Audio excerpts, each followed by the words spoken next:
Selamat pagi. Semoga saudara berada dalam kondisi yang baik dan tetap sehat. Dalam situasi pandemi COVID-19, kita sering mendengar tema-tema teologis yang bertanya tentang di mana Allah dalam situasi pandemi ini. Ketika sebuah situasi tidak mampu kita atasi, maka kembali kepada Allah atau mempercakapkan Allah dalam situasi tersebut seakan-akan ini menjadi sebuah jawaban atas pergumulan kita. Padahal dalam situasi-situasi yang baik, mungkin saja kita melupakan bahwa ada Allah yang kasih-Nya tetap hadir dalam berbagai situasi yang kita hadapi. Tanpa sadar, banyak di antara kita yang secara sadar atau tidak mengingat Yesus dalam peristiwa-peristiwa yang penting dalam hidup kita. Namun dalam keadaan biasa-biasa, normal, kita melupakannya. Ataukah itu memang kenyataannya? Cara kita beriman tergantung pada seberapa menariknya Tuhan hadir dalam kehidupan kita. Padahal jangan-jangan kita memang sedang percaya kepada Tuhan yang tidak menarik. Alkitab mengisahkan, mulanya Yesus adalah Tuhan yang sangat menarik. Bukan hanya khotbahnya yang mampu memukau 5.000 orang lebih sampai lupa makan, tetapi juga mujizat-mujizatnya yang sangat menakjubkan.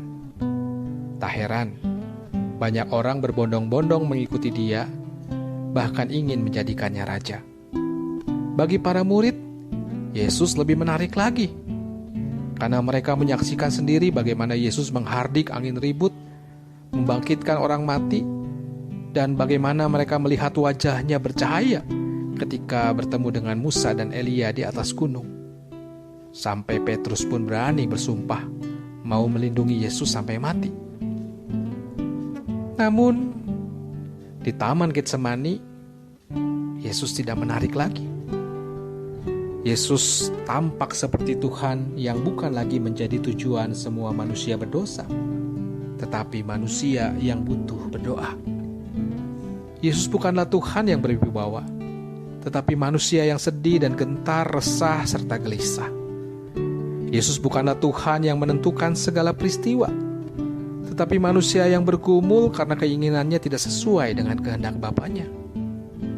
Di Getsemani, Yesus bukanlah Tuhan yang ditaati umatnya, tetapi manusia yang dipanggil untuk taat kepada Bapanya. Di Getsemani, Yesus bukanlah Tuhan yang maha kuasa, tetapi manusia yang tak berdaya. Wajar bukan kalau Yudas, Petrus, dan semua murid-muridnya meninggalkan Dia? Kalau tidak secara fisik, pasti secara politis. Di Taman Getsemani, Yesus bukanlah Tuhan yang siap memberi, melainkan manusia yang membutuhkan, butuh dukungan, butuh teman, butuh kekuatan. Dan orang yang butuh itu selalu tidak menarik. Orang yang sedang butuh itu seringkali kita anggap mengganggu acara kita, anggaran kita, ketenangan kita. Tetapi disinilah justru uniknya iman Kristen. Dan di sini pula inti iman Kristen, yaitu bahwa Allah yang Maha Kuasa telah memilih untuk menjadi manusia yang tidak berdaya. Allah yang punya segalanya memilih menjadi manusia yang tidak mempunyai tempat, bahkan sekedar untuk membaringkan kepalanya. Allah yang bersemayam di sorga, yang serba menarik, memilih untuk menjalani kehidupan yang tidak menarik. Allah yang kekal, pencipta segala kehidupan, memilih untuk mati. Itu sebabnya percaya kepada Yesus bukanlah perkara gampang. Kalau hanya percaya kepada Allah yang Maha Kuasa, yang bisa memberikan apa saja yang kita minta, yang menyediakan segala kesenangan dan kesuksesan, itu gampang. Percaya kepada Yesus tanpa Getsemani, Yesus tanpa Golgota, itu mudah. Apalagi kalau kita memang sedang memiliki kebutuhan mendesak, kebangkrutan, sakit keras, mau mati. Tetapi sebenarnya tidak mudah percaya kepada Yesus yang tidak menarik lagi. Maka itu iman Kristen adalah soal jatuh cinta kepada Allah yang lebih dulu mencintai kita dengan cara yang begitu unik.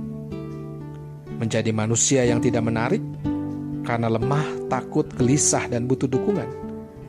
Dan kita tidak dapat membalas cintanya jikalau kita hanya mau menyembah Allah yang serba kuat dan serba punya. Kita juga tidak dapat terlibat dalam kasih-Nya jika kita tidak mulai belajar untuk mencintai orang-orang di sekitar kita yang hidupnya tidak menarik. Mereka yang sedang butuh, yang lemah, yang sedih, dan yang kesepian.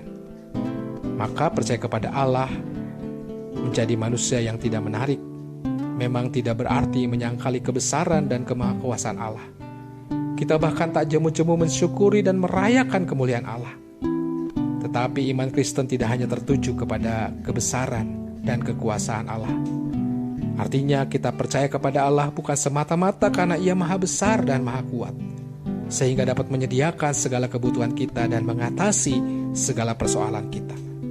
Kita percaya kepada Allah pertama-tama karena Ia mengasihi kita, makhluk yang seringkali tidak menarik karena penuh kelemahan, kegelisahan, dan ketakutan. Dan inilah yang unik dari iman kita. Kasih Allah yang begitu besar itu diwujudkan dengan Ia sendiri menjadi manusia yang tidak menarik, sama seperti kita. Maka di tengah situasi pandemi COVID ini, saudara, kita tidak bisa mempertanyakan Allah di mana atau apa yang Allah lakukan. Tetapi marilah kita menghayati bahwa di situasi apapun yang kita hadapi, sungguh Allah kita tetap menjaga kita. Allah kita tetap mengasihi kita. Bahkan itu sudah dibuktikan beribu-ribu tahun yang lalu ketika Yesus datang kepada kita, manusia-manusia yang tidak menarik, tetapi Ia mau mengasihi kita. Tuhan memberkati kita. Mari kita berdoa. Ya Allah, di tengah situasi pandemi COVID ini, kiranya kasih-Mu tetap hadir bersama-sama kami. Kiranya kami boleh mengingat bahwa di masa-masa yang baik ataupun sulit sekalipun, Engkau tetap bersama-sama dengan kami. Pimpin kami melewati pandemi ini, Tuhan, dengan kekuatan yang daripada Tuhan. Di dalam nama Tuhan Yesus yang menjadi Tuhan dan Juru Selamat kami yang hidup, kami sudah berdoa. Amin.